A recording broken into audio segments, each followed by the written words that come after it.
ওম শান্তি। আজ 26শে জানুয়ারি 2025-এর অব্যক্ত বাপদাদার অমূল্য মধুর মহাবাক্য শুনব। এই অমূল্য অব্যক্ত মধুর মহাবাক্য অব্যক্ত বাপদাদা 15ই ডিসেম্বর 2003 সালে শুনিয়েছিলেন। বাবা বলছেন, প্রত্যক্ষতার জন্য সাধারণকে অলৌকিকতায় পরিবর্তন করে দর্শনীয় মূর্ত ভব। আজ বাপদাদা চতুর্দিকে তার নিজের ব্রাহ্মণ বাচ্চাদের ললাটের মাঝখানে ভাগ্যের 3 নক্ষত্র ঝলমল করতে দেখছেন। কত শ্রেষ্ঠ ভাগ্য আর কত সহজে প্রাপ্ত হয়েছে। 1 অলৌকিক শ্রেষ্ঠ জন্মের ভাগ্য, 2 শ্রেষ্ঠ সম্বন্ধের ভাগ্য, 3 সর্বপ্রাপ্তির ভাগ্য। ভাগ্যের 3 ঝলমলে নক্ষত্র দেখে বাপ দাদাও উৎফুল্ল হচ্ছেন। জন্মের ভাগ্য দেখো, স্বয়ং ভাগ্য বিধাতা বাবা দ্বারা তোমাদের সবার জন্ম হয়েছে। যখন জন্মদাতাই ভাগ্য বিধাতা, তাহলে জন্ম কত অলৌকিক আর শ্রেষ্ঠ। তোমাদের সবারও নিজেদের এই ভাগ্যের জন্মের নেশা আর খুশি আছে তো। সেই সঙ্গে সম্বন্ধের বিশেষত্ব দেখো, সারা কল্পে এমন সম্বন্ধ অন্য কোনো আত্মার নেই। তোমরা সব বিশেষ আত্মারাই এক দ্বারা 3 সম্বন্ধ প্রাপ্ত হয়। এক বাবাও, শিক্ষকও আর সদ্গুরুও। এরকম এক দ্বারা 3 সম্বন্ধ ব্রাহ্মণ আত্মা ব্যতীত কারও নেই। অনুভব আছে না? বাবার সম্বন্ধ দ্বারা উত্তরাধিকারও দিচ্ছেন, পরিপালনও করছেন। তো বাবাকে 3 রূপে অনুভব হয় তো। তিনি বাবা, তিনি শিক্ষক, তিনি গুরু। অনুভব হয় তো। তো বাবা বলছেন, উত্তরাধিকারও দেখো কত শ্রেষ্ঠ আর অবিনাশী। যে ধন আমাদের দিচ্ছেন বাবা, সেই ধন কত শ্রেষ্ঠ, যার বিনাশ নেই। আমরা এখন উপার্জন করছি, সামনের পুরো 84 জন্ম পর্যন্ত আমরা প্রাপ্ত করব। আগের কল্পে আমরা এরকম উপার্জন করেছিলাম, এই অন্তিম জন্মেও সেই ধন আমাদের কাজে আসছে। তো বাবা বলছেন, দুনিয়ার লোকে বলে আমাদের পালনকর্তা স্বয়ং ভগবান। এমন পালনা পরমাত্মা পালন, পরমাত্মা ভালোবাসা, পরমাত্মা উত্তরাধিকার কার প্রাপ্ত হয়? তো একই বাবা পালনকর্তা আর শিক্ষকও। তো এরকম ভাগ্য কতজন প্রাপ্ত করে? বাবা আমাদের কি বলেন, কোটির মধ্যেও কতিপয় কেউ তোমরা। তো কত শ্রেষ্ঠ সৌভাগ্য আমাদের। সব আত্মার জীবনে বিশেষ 3 সম্বন্ধ আবশ্যক, কিন্তু 3 সম্বন্ধই আলাদা আলাদা হয়। তোমাদের একের মধ্যে 3 সম্বন্ধ। পঠন পাঠনও দেখো 3 কালের পাঠ্যবস্তু। ত্রিকালদর্শী হওয়ার পড়াশোনা। পঠন পাঠনকে সোর্স অফ ইনকাম বলা হয়ে থাকে। পঠন পাঠন থেকে পদের প্রাপ্তি হয়। সারা বিশ্বে দেখো সর্বাধিক উঁচু থেকে উঁচু পদ, রাজত্ব পদ পাওয়া হয়েছে। তো এই পড়াশোনা থেকে তোমাদের কি পদ প্রাপ্ত হয়? আমাদের কি পদ প্রাপ্ত হয়? আমরা কিসের জন্য এসেছি এখানে পড়াশোনা করতে? এখনও রাজা, শরীরের মালিক না। আমার স্বরাজ্যের আমি মালিক, রাজা, সমস্ত কর্মেন্দ্রিয়ের মালিক আমি। আর পড়াশোনা শেষ হলে কিসের মালিক হব? কোথাকার রাজা হব? বৈকুণ্ঠের রাজা হব। তো এখনও রাজা, ভবিষ্যতেও রাজপদ প্রাপ্ত করব। এখন স্বরাজ্য, রাজযোগী, স্বরাজ্য অধিকারী, আর ভবিষ্যতের অবিনাশী রাজ্যভাগ্য তো আছেই। তো এখন স্বরাজ্য অর্থাৎ নিজের রাজ্যের আমি রাজা। আমি এখন রাজযোগী, আমি রাজা হওয়ার জন্য যোগ শিখছি, পড়াশোনা শিখছি। তো বাবা বলছেন, ভবিষ্যতের অবিনাশী রাজ্যভাগ্য তো আছেই, এর থেকে আর কোনো বড় পদ হয় না। সম্পূর্ণ কল্পে, সম্পূর্ণ যুগে সব থেকে বড় পদ হলো লক্ষ্মীনারায়ণের পদ। যে পদ প্রাপ্ত করার জন্য আমরা পড়াশোনা করছি সর্বোচ্চ ঈশ্বরীয় বিশ্ববিদ্যালয়ে। এর থেকে বড় বিশ্ববিদ্যালয় আর হয় না, আর এর থেকে উচ্চ পড়াশোনা আর হয় না। তো বাবা বলছেন স্বয়ং ভগবান আমাদের শিক্ষক, স্বয়ং ভগবান আমাদের গুরু, স্বয়ং ভগবান আমাদের পিতা। তো শিক্ষকের দ্বারা শিক্ষাও ত্রিকালদর্শীর এবং পদও দৈবী রাজত্বের পদ। এমন শিক্ষকের সম্বন্ধ ব্রাহ্মণ জীবন ব্যতীত না কারো হয়েছে, না হতে পারে। সেই সঙ্গে সদ্গুরুর সম্বন্ধ সদ্গুরু দ্বারা শ্রীমৎ, যে শ্রীমতের গায়ন আজও ভক্তিতে হচ্ছে, শ্রীমদ্ ভগবদ্ গীতা রূপে এখনও ভগবানের সেই শ্রীমতের গায়ন হচ্ছে না। তোমরা নিশ্চয়ের সাথে বলো, আমাদের প্রতিটা কদম কিসের আধারে চলে? শ্রীমতের আধারে চলে। তো চেক করো, প্রতিটা কদম শ্রীমতে চলে? প্রতিটা কদম আমরা শ্রীমতে ফেলি? ভাগ্য তো প্রাপ্ত হয়েছে, কিন্তু জীবনে ভাগ্য প্রাপ্তির অনুভব আছে? প্রতিটা কদম শ্রীমতে আছে, নাকি কখনো কখনো মনমত কিংবা পরমত মিক্স হয় না? তো এর পরখ হলো, যদি কদম শ্রীমতে রয়েছে তবে প্রতি কদমে পদ্মগুণ উপার্জন জমা হওয়ার অনুভব হবে। কদম যদি শ্রীমতে আছে তো সহজ সফলতা আছে। সেই সঙ্গে সদ্গুরু দ্বারা বরদানের খনি প্রাপ্ত হয়। বরদান যে আছে তার লক্ষণ, যেখানে বরদান আছে সেখানে পরিশ্রম হবে না। তো সদ্গুরুর সম্বন্ধে শ্রেষ্ঠ মত আর সদা বরদানের প্রাপ্তি রয়েছে। এছাড়া বিশেষত্ব সহজ মার্গের, যখন একের সাথে তিন সম্বন্ধ আছে তো এককে স্মরণ করা সহজ, তিনকে আলাদা আলাদা করে স্মরণ করার প্রয়োজন নেই। সেজন্য তোমরা সবাই বলে থাকো এক বাবা, দ্বিতীয় কেউ নেই। এটা সহজ, কেননা একেতে বিশেষ সম্বন্ধ এসে যায়। তো ভাগ্যের নক্ষত্র ঝলমল করছে, কারণ বাবা দ্বারা তো সবারই প্রাপ্তি আছেই। সবাই কিছু না কিছু প্রাপ্তি তো করেছি, যেটুকু করেছি শ্রীমত মেনেছি সেটুকু প্রাপ্তি তো সবাই অবশ্যই করেছে। বাবা বলছেন যতটা করবে ততটাই পাবে, এখানে কোনো মিস নেই, পাবেই পাবে। ভাগ্যের তৃতীয় নক্ষত্র হলো সর্বপ্রাপ্তি। গায়ন আছে, ব্রাহ্মণের ভাণ্ডারে অপ্রাপ্ত কোনো বস্তু নেই। আমরা ভগবানের কাছে জন্মগ্রহণ করেছি, তার সন্তান হয়েছি, তার পরিবারে থাকি, তার ঘরে থাকি। তো তার সব কিছুই কার? আমাদের। আমরা এখন ব্রাহ্মণ হয়েছি, তার যজ্ঞ রক্ষা করছি, তার যে রাজ্য স্থাপন করছে সেই রাজ্যের রক্ষণাবেক্ষণ করছি। তো সব কিছু কাদের? আমাদের না? স্বয়ং ভগবান কাদের? আমাদের। আমরা প্রাপ্ত করেছি, তাহলে ভগবানের সব কিছু কার? আমার। তো আমি তখনই পাবো যখন বাবার মতে চলবো। বাবার মতে না চললে কি দেবে? ঘরে থাকলাম কিন্তু তার মতে চললাম না, পরের মতে চললাম, তাহলে কি দেবে? বলবে এ তো যোগ্য না, একে দিলে তো এ রাখতে পারবে না, কিন্তু পরকেই দিয়ে দেবে, সেজন্য দেবে না। সেজন্য শ্রীমতে চলতে হবে।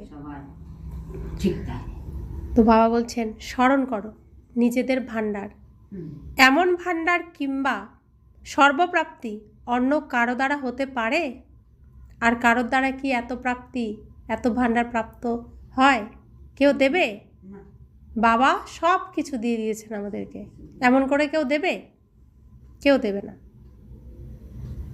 তো বাবা বলছেন হৃদয় থেকে বলেছ আমার বাবা, আর ভাণ্ডার হাজির। যখনই বলেছি বাবা, ও বাবা তুমি, আমি তোমার, তুমি আমার, তো সাথে সাথে বাবার সুখ, শান্তি, প্রেম, আনন্দ, জ্ঞান, পবিত্রতা, শক্তি, অষ্টশক্তি, তার ধন সম্পদ সব আমার কাছে হাজির। শুধু আমি যদি শুদ্ধ হই, পবিত্র হই, তাহলে ছুতে পারবো। যদি শুদ্ধ পবিত্র না হই, নিতে পারবো না, ছুতে পারবো না। বাবা তো দিয়ে দিয়েছেন। সেই জন্য এত শ্রেষ্ঠ ভাগ্য যেন স্মৃতিতে থাকে, এতে নম্বর অনুক্রম আছে। এখন বাপ দাদা এটাই চান যে সব বাচ্চা যখন কোটির মধ্যে কেউ, তখন সব বাচ্চা নম্বর ক্রমে নয়, তাদের নম্বর 1 হতে হবে। সুতরাং নিজেকে জিজ্ঞাসা করো, নম্বর ক্রমে আছো নাকি নম্বর 1? কি তোমরা টিচার্স নম্বর 1 নাকি নম্বর আনুক্রমিক? পাণ্ডব, তোমরা নম্বর 1 নাকি নম্বর ক্রম? তোমরা কি? যারা মনে করো আমি নম্বর 1 এবং সদা থাকবো, এমন নয় যে আজ নম্বর 1 থাকবে, কাল নম্বর ক্রমে এসে যাবে। যারা এতটা নিশ্চয় বুদ্ধি যে যেমন ব্রহ্মা বাবা সদা নম্বর 1, তেমনই আমি ফল ব্রহ্মা বাবা, এতে নম্বর 1 এবং নম্বর 1 থাকবো, তারা হাত তোলো। তো আছো? বৃথাই হাত তুলো না, ভেবে চিনতে তুলো, লম্বা করে তোলো। যদি অর্ধেক তুলেছ তো অর্ধেক হয়েছে, তো হাত তো অনেকে তুলেছে, দেখেছ? দাদি দেখেছেন।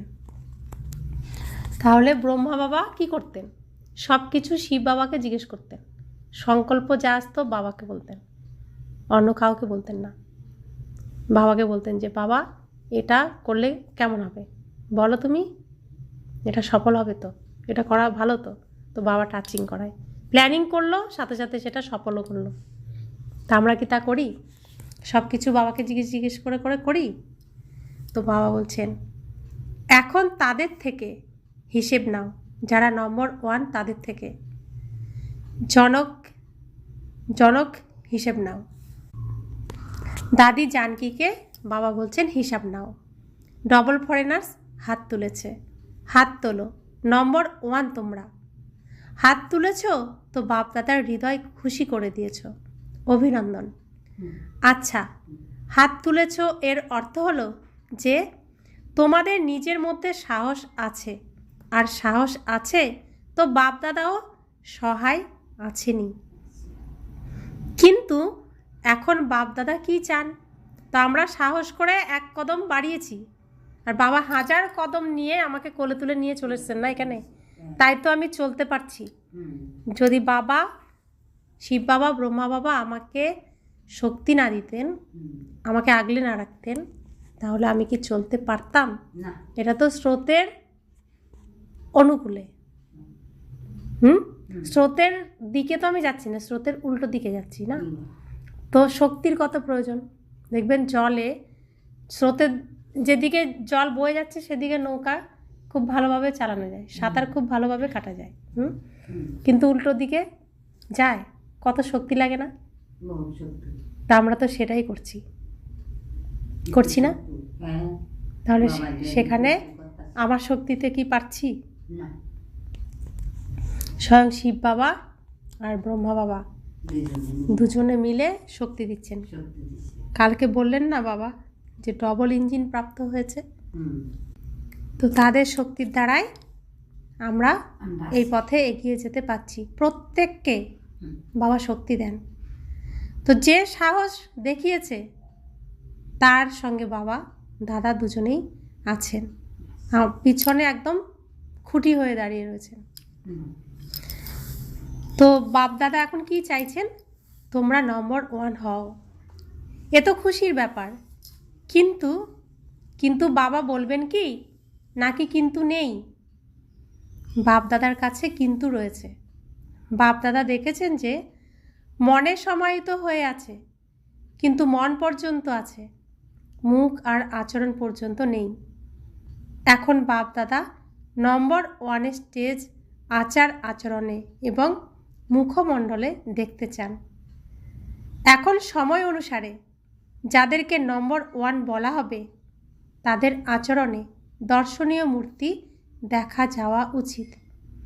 তোমাদের মুখ যেন বলে যে ইনি দর্শনীয় মূর্ত।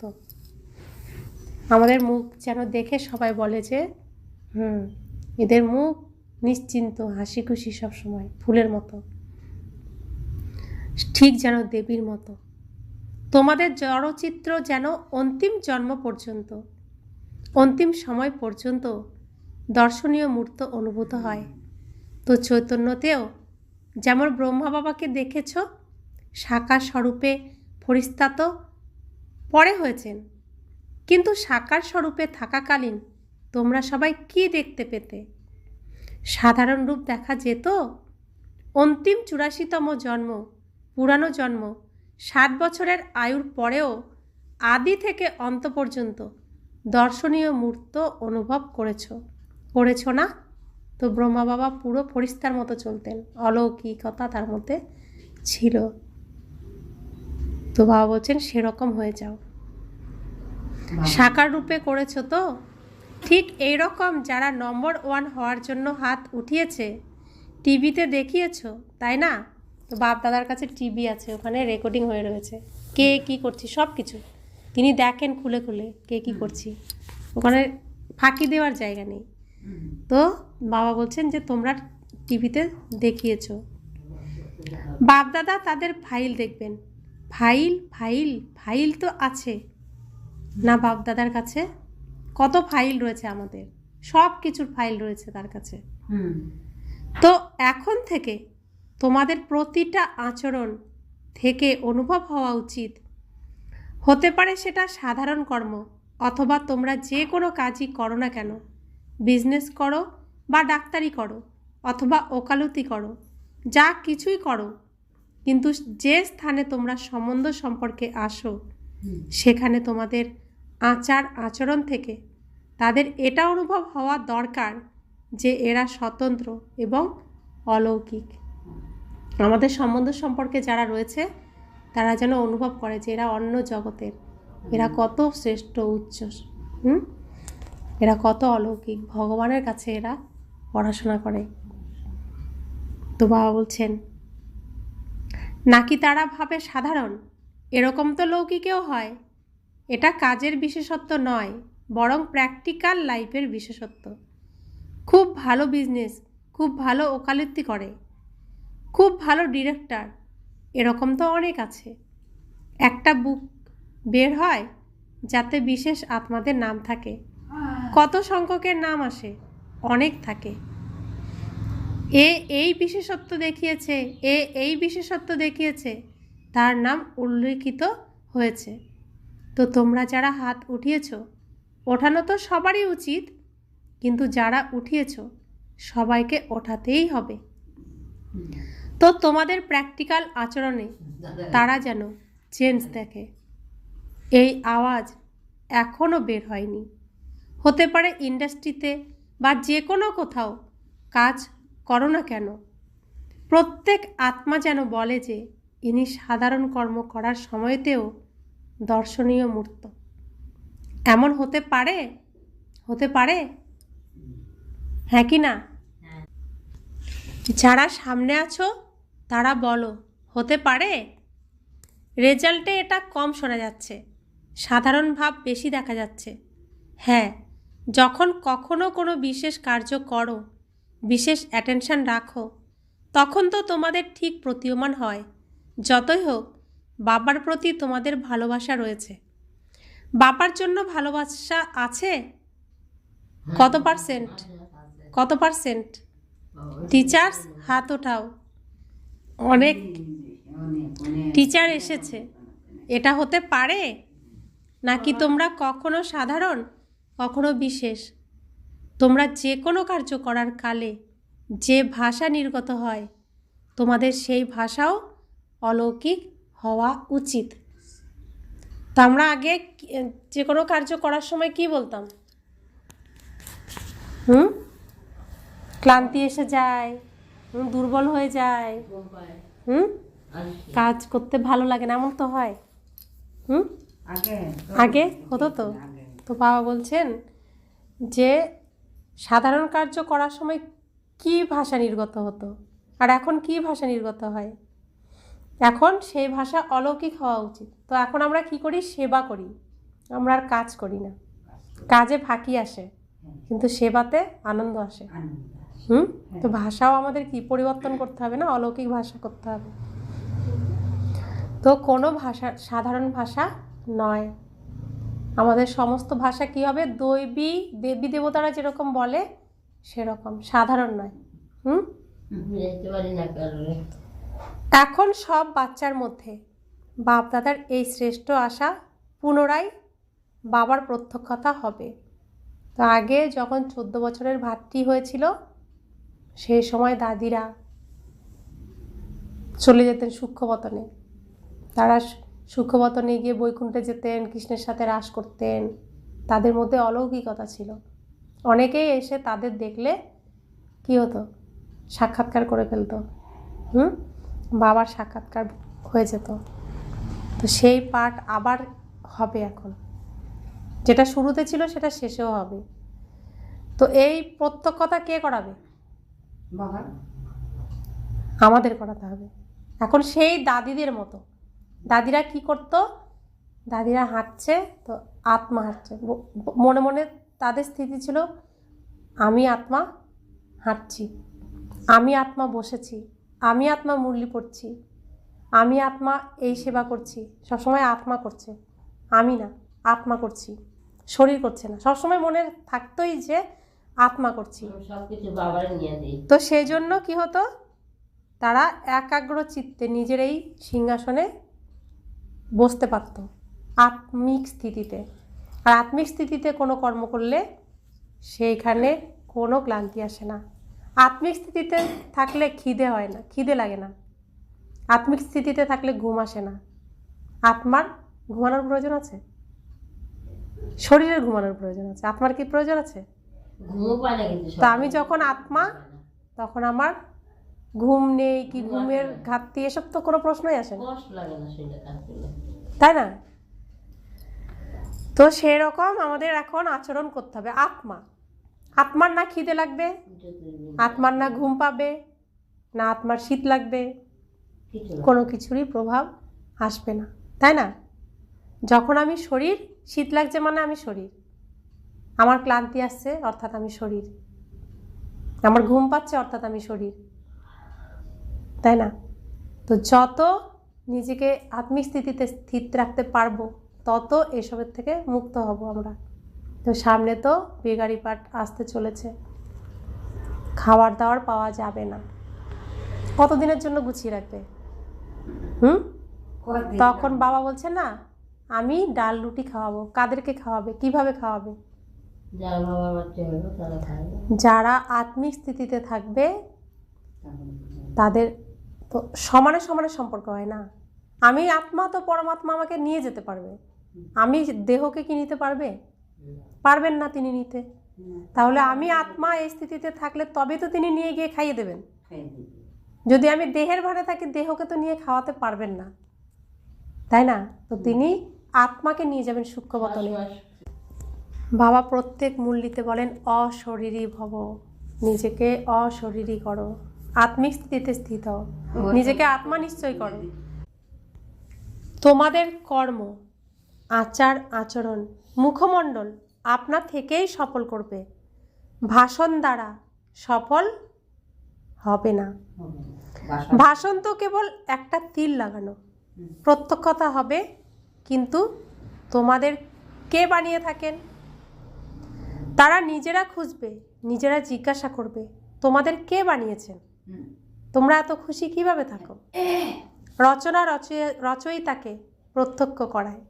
তো রচনা রচয়িতাকে প্রত্যক্ষ করায়, অর্থাৎ আমরা কোথাও গেলে আমার আচার আচরণ দেখে অন্যরা জিজ্ঞেস করবে এর বাবা কে গো, বাড়ি কোথায়, কার ছেলে বা কার মেয়ে, জিজ্ঞেস করে না আচার আচরণের জন্য?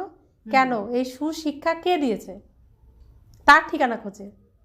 তাহলে সেইটা তো আমাদের এখন করতে হবে না? সেই আচার আচরণ দেখে অন্যরা জিজ্ঞেস করবে এরা কোথায় যায়, কোথার থেকে এত সুন্দর আচার আচরণ শিখেছে। তবেই তো প্রত্যক্ষ হবে না? তো বলে রচনা রচয়িতাকে প্রত্যক্ষ করায়। সন্তান বাবার মুখ উজ্জ্বল করে, বাবার নাম রাখে, তো কিভাবে রাখে? আচার আচরণের দ্বারাই তো রাখে। তো এই বছরে কি করবে? দাদি তো বলেছেন গ্রামের সেবা করতে, সেটা তো করবে, কিন্তু বাপ দাদা এখন এই পরিবর্তন দেখতে চান। 1 বছরে সম্ভব? 1 বছরে? যখন পরবর্তী সিজন শুরু হবে তখন এই কন্ট্রাস্ট দৃশ্যমান হওয়া উচিত। সব সেন্টার থেকে যেন আওয়াজ আসে মহান পরিবর্তন। তারপরে গীত গাইবে পরিবর্তন পরিবর্তন পরিবর্তন। সাধারণ বল তোমাদের ভাগ্যের সামনে ভালো লাগে না। আমাদের ভাগ্য কি? স্বয়ং ভগবান প্রাপ্ত হয়েছে। তো সাধারণ বল যদি বলি, সাধারণ ভাষা যদি বলি, তাহলে কি মানাবে? ভালো লাগবে? কারণ হলো আমি। এই আমিত্ব ভাব, আমি যা ভেবেছি, আমি যা বলেছি, আমি যা করি সেটাই ঠিক। এরকম যে করবে সে তো অহংকারে একদম শেষ হয়ে যাবে। আমি যা বলি, আমি যা করি, আমি সেটাই ঠিক, এটা তো কখনোই সম্ভব না। তো এক পরিবারে থাকি, সবার মতামত নিতে হবে, সবার থেকে শুনতে হবে, তারপরে একটা কিছু ভালো কর্ম, একটা ভালো সফলতা আসবে না। তখন একা একা কখনোই সফলতা আসে না। আসে? এক হাতেও সফলতা আসে না, শরীরেরও দুটো হাত লাগে, তবে সফলতা আসে। তাহলে আমাদের এই যজ্ঞে শিব বাবার সাথে ব্রহ্মা বাবা হাত তুলেছেন, তার সাথে আমরা হাত তুলেছি, তবে এই যজ্ঞ সফল হবে। ঠিক এখানেও একার দ্বারা কিছু হবে না, সকলের সহযোগেই সফল হবে, তাই না? তাহলে আমি করেছি, আমি সব করি, এটা করলে হবে? সফল হবে না। আর আমি যা বলছি সেটাই ঠিক, এটাও ঠিক নয়। এই আমিত্ববোধের কারণে অভিমানও আসে, ক্রোধও আসে। তো কেউ কেউ ভাবে আমি সব থেকে ভালো জ্ঞান বুঝি, ও তো মূল্যে কি পড়ে, ভালো বলতেই পারে না।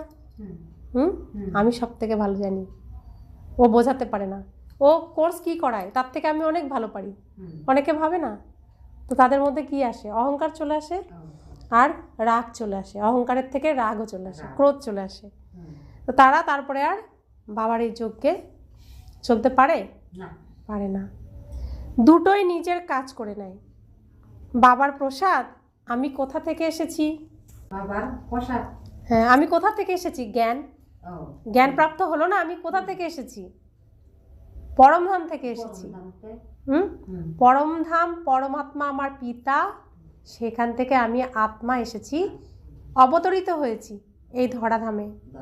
আমি দেহরূপের বস্ত্র পরে এখানে অভিনয় করছি। তো জ্ঞান এসে গেছে না? তাহলে এটা হলো প্রসাদ। প্রসাদকে কোনো আমিত্ববোধে কি আনতে পারে? যদি বুদ্ধিও আছে, কোনো গুণও আছে, কোনো বিশেষত্ব আছে, বাপ দাদা সেই বিশেষত্বকে, বুদ্ধিকে সাবাসী দেন, কিন্তু আমিত্ব এনো না।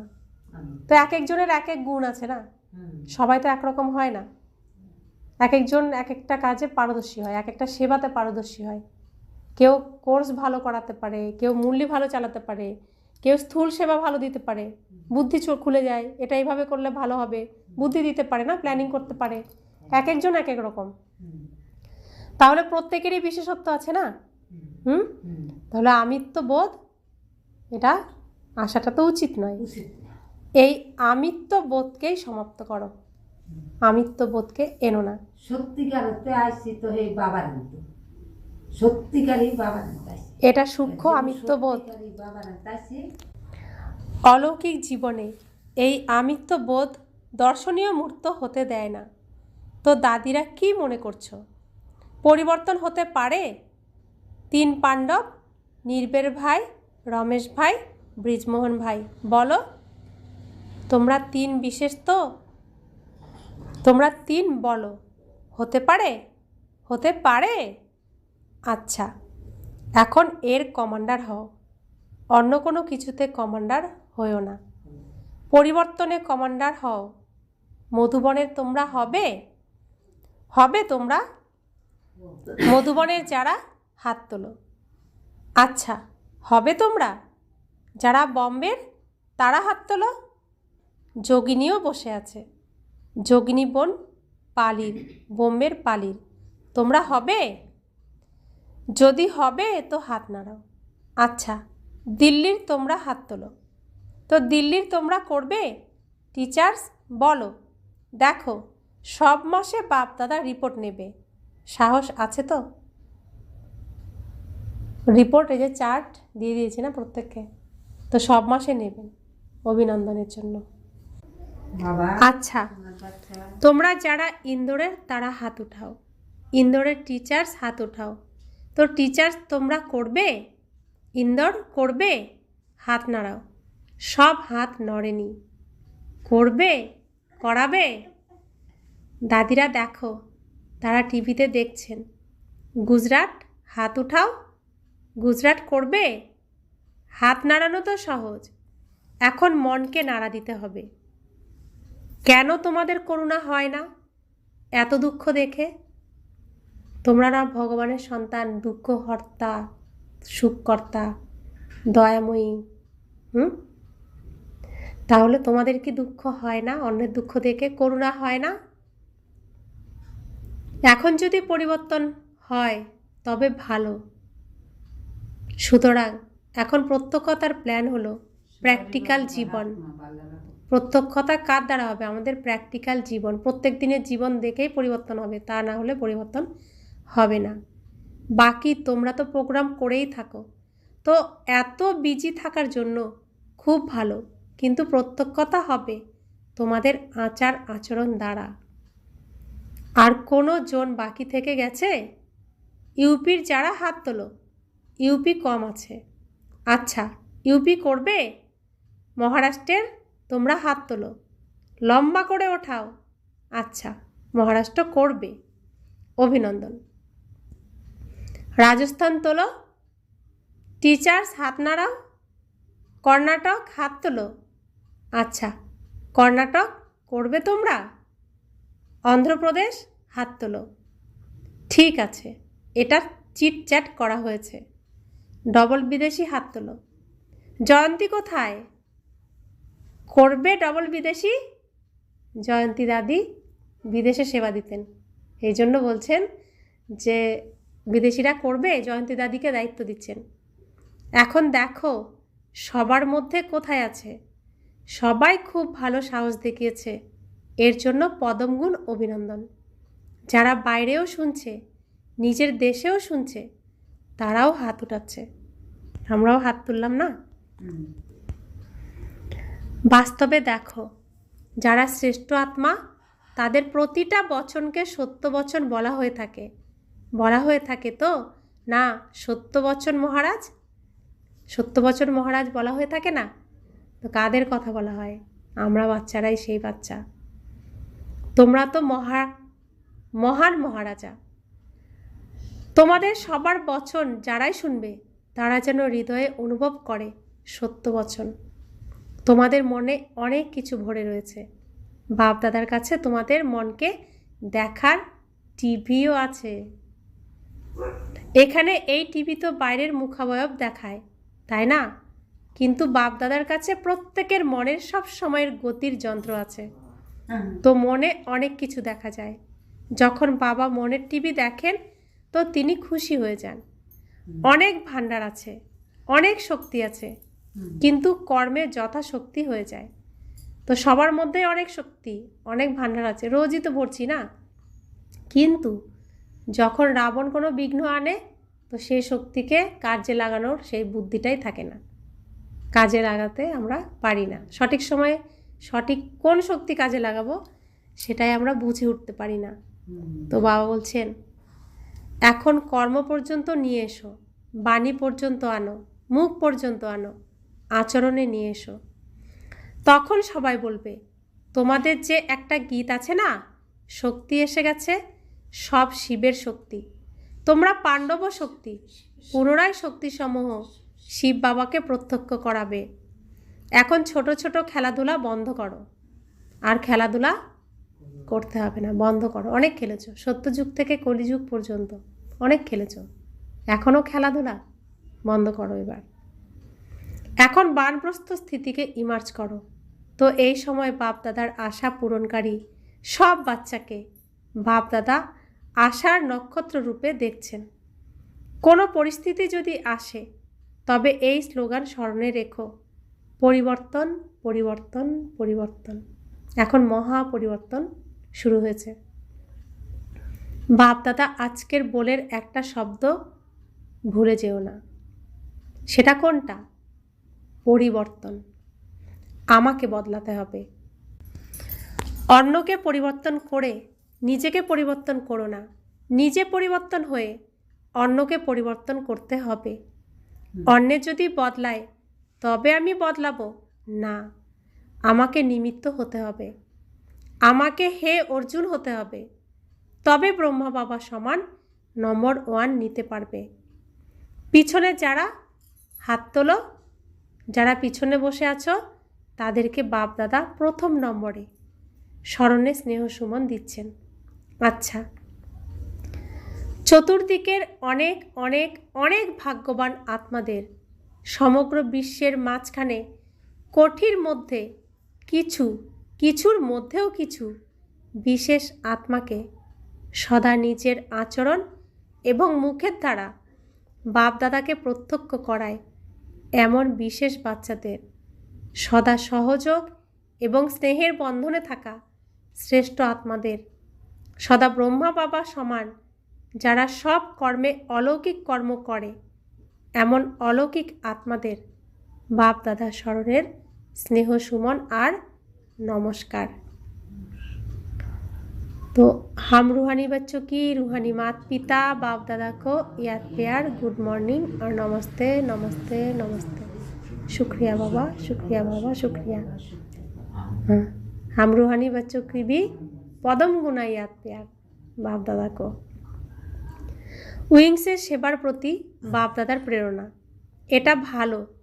উইংয়ের এই সেবাতে ভালো রেজাল্ট দৃশ্যমান হয়, কারণ প্রত্যেক উইং পরিশ্রম করে, সম্পর্ক বাড়িয়ে যায়। কিন্তু বাপদাদা চান যেরকম মেডিকেল উইং মেডিটেশন দ্বারা হার্টের প্র্যাকটিক্যাল করে দেখিয়েছে, প্রমাণ দিয়েছে যে মেডিটেশন দ্বারা হার্টের কষ্ট ঠিক হতে পারে। তাছাড়া প্রুফ দিয়েছ তো না? প্রুফ তোমরা সবাই শুনেছ তো, তাই না? বাস্তবে দুনিয়ার লোকে প্রত্যক্ষ প্রমাণ চায় যে উইং এসেছো, এইভাবে প্রোগ্রাম তো করতেই হবে, তোমরা করেও থাকো। কিন্তু এমন কোনো প্ল্যান বানাও যাতে প্র্যাকটিক্যাল রেজাল্ট যেন সবার সামনে আসে। সব উইংয়ের জন্য বাপদাদা বলছেন এটা গভর্নমেন্ট পর্যন্ত পৌঁছাচ্ছে তো, আর এখানে ওখানে আওয়াজ তো ছড়িয়েছে যে মেডিটেশন দ্বারাও হতে পারে। এখন এটা আরও বাড়ানো দরকার। ধরো ক্যান্সার, যে রোগের কোনো ওষুধ নেই, এই মেডিটেশন দ্বারা ক্যান্সার সম্পূর্ণভাবে ভালো হয়েছে অনেকের। এই বাবার স্মরণে থেকে মেডিটেশন করে ক্যান্সার পর্যন্ত ভালো হয়ে গেছে অনেকের, যাকে ডাক্তার বলেছে আর বাঁচবে না, তো তারা লাস্টে আমাদের যে ব্রহ্মাকুমারীতে যে ডাক্তারবাবুরা রয়েছেন, ডাক্তার ভাইরা রয়েছেন, তাদের কাছে এসেছেন বা ব্রহ্মাকুমারীদের কাছে এসেছেন যে আর তো বাঁচবই না, শেষ লাস্ট চেষ্টা করে দেখি। তারপরে মেডিটেশনের দ্বারা সম্পূর্ণ ভালো হয়ে গেছেন। অনেক এরকম উদাহরণ আছে। তো বাবা বলছেন, আমরা আগে কি শাস্ত্রে শুনেছি, কলিযুগে ঘোর কলির সময় ওষুধ কাজ করবে না, শুধু ভগবানের স্মরণই কাছে আসবে, শুনেছি না? তো এখন তো সেই সময় চলে এসেছে। ওষুধে কি ভালো হচ্ছে? সারা বছর ওষুধ খেতে হয় কেন? যদি ভালো হতো, ভালো হয় না বলেই তো খেতে হয়, তাই না? ওষুধের উপর নির্ভর করে করে জীবন বাঁচছে। হ্যাঁ, গাড়িকে, শরীররূপী গাড়িকে ওষুধরূপী কি বলবো, পাওয়ার, পেট্রোল দিয়ে, এক্সট্রা পাওয়ার দিয়ে ধাক্কা দিয়ে দিয়ে চালাতে হচ্ছে না শরীরকে। তো বাবা বলছেন মেডিটেশনের দ্বারা বাবা স্মরণের থেকে সম্পূর্ণ নিজেকে সুস্থ করা সম্ভব। শুধু নিজেকে ভাবতে হবে আত্মা, আর আত্মার কোনো অসুখ তো হয় না। আত্মা অসুস্থ তো হয় না, শরীর অসুস্থ হয়। তো আমি আত্মা, তো শরীরের অসুস্থতা কোথা থেকে আসবে? আত্মা তো অসুখ হয় না, না? যখন নিজেকে এতটা পাওয়ারফুল নিজেকে ভাববে বা নিজেকে করে তুলবে, এতটা পজিটিভ ভাবতে পারবে, তখনই সমস্ত রোগ থেকে মুক্ত হওয়া সম্ভব।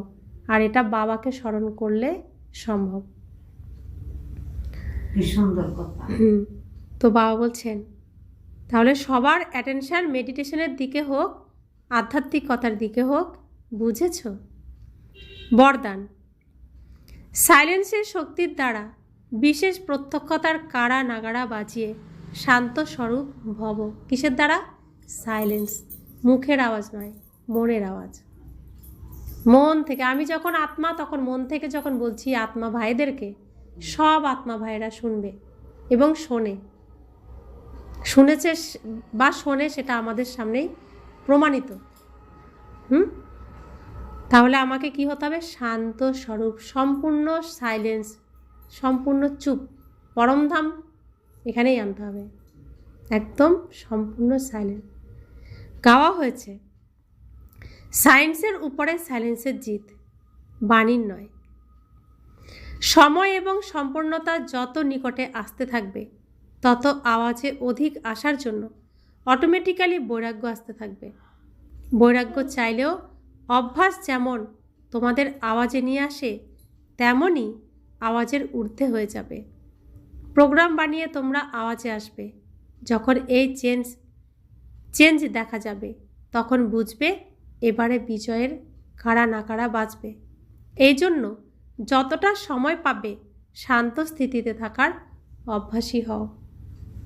তো আমরা যত আওয়াজের ঊর্ধ্বে উঠব, তত আমাদের সমস্ত কিছু সফল হবে।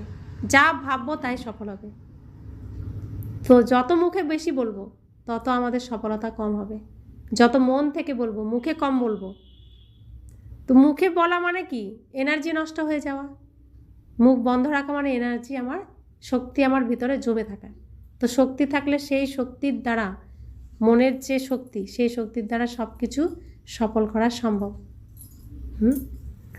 তো বাবা বলছেন এখন প্রয়োজন ছাড়া, প্রয়োজনে যেটুকু শরীরের দ্বারা কাজ করতে হবে সেটুকু তো করতেই হবে। বাকি সময় বাবাকে স্মরণ করো। যেমন নারায়ণকে আমরা ধ্যানস্থ দেখি না, সারাক্ষণ ধ্যানস্থ। কথা বলার সময় এসে কথা বলছেন, তারপর আবার ধ্যানস্থ হয়ে যান। তা আমরা কি হতে যাচ্ছি? নারায়ণ হতে যাচ্ছি, লোকই হতে যাচ্ছি না? তাহলে আমাদেরকেও তো তাই করতে হবে। যখন শরীরের দ্বারা কর্ম করছি তো করলাম, তারপরে স্মরণে চলে যেতে হবে। স্মরণ স্মরণ স্মরণ। এটা বসে থেকে করতে হবে না, হাঁটতে চলতে সমস্ত কর্ম করতে করতেও করা সম্ভব। স্লোগান। জিরো বাবার সাথে যারা থাকে তারাই হিরো পাঠধারী। জিরো বাবা অর্থাৎ আমাদের বাবা কি? শূন্য বিন্দু। আমি আত্মা কি? শূন্য বিন্দু, জিরো না? তো যে জিরো হয়ে জিরোর সাথে থাকবে, তবে সেই তো হিরো হবে। তো সে কে হলেন? শ্রীকৃষ্ণ। সবসময় নিজেকে আত্মা ভেবে বাবাকে, পরমাত্মাকে স্মরণ করেছেন, তার কাছেই সব কিছু বলেছেন, তার থেকে রায় নিয়েছেন, তারপরে একটা কদম ফেলেছেন। তো জিরোর সাথে তিনি সবসময় কাছাকাছিতেই থেকেছেন, সেজন্য তিনি নাম্বার 1 হয়েছেন। আর এখন আমাদেরকেও হতে বলছেন। আজকের অব্যক্তি সারা, নিজের শক্তিশালী মনসার দ্বারা সকাশ দেওয়া সেবা করো। বিশ্ব কল্যাণ করার সহজ সাধন নিজের শ্রেষ্ঠ সংকল্পের একাগ্রতার দ্বারা লক্ষ্যহীনভাবে ঘুরে বেড়ানো সর্ব আত্মার বুদ্ধিকে একাগ্র করা। বিশ্বের সর্ব আত্মা এটাই চায় যে লক্ষ্যহীন বুদ্ধি একাগ্র হোক এবং চঞ্চলতা থেকে মন একাগ্র হোক। এই বিশ্বের ইচ্ছা বা চাহিদা তখন পূর্ণ করতে পারবে যখন একাগ্র হয়ে মনসা শক্তির দান দেবে। তো বাবা বলছেন যে অন্যান্য আত্মারা যারা কোনো লক্ষ্য না রেখে জীবনে চলছে, কি করছে না করছে, কিসে খুশি হব, আনন্দ পাবো, আনন্দ পাওয়ার জন্য কি না কি করছে, আর কিসের মধ্যে নিজেরা তলিয়ে যাচ্ছে। আমরা তো লক্ষ্য পেয়ে গেছি জীবনের, তাই ওইসবের আমাদের কোনো প্রয়োজন নেই। আর তারা দিশাহীনভাবে ঘুরছে। এটা করলে ভালো লাগবে তাই সেটা করছে, ওটা করলে ভালো লাগবে তাই ওটা করছে, যে যা বলছে তাই করছে। তো এই যে দিশাহীন আত্মারা, আমারই তো ছোট ভাই, তারা ঘুরে বেড়াচ্ছে, তাদেরকে দিশা দেখানোর দায়িত্ব কার? আমাদের। তো আমাদের আচরণ তাহলে কেমন হতে হবে? তেমনই পাওয়ারফুল হতে হবে। সাধারণ হলে হবে? হবে না। তো ওম শান্তি।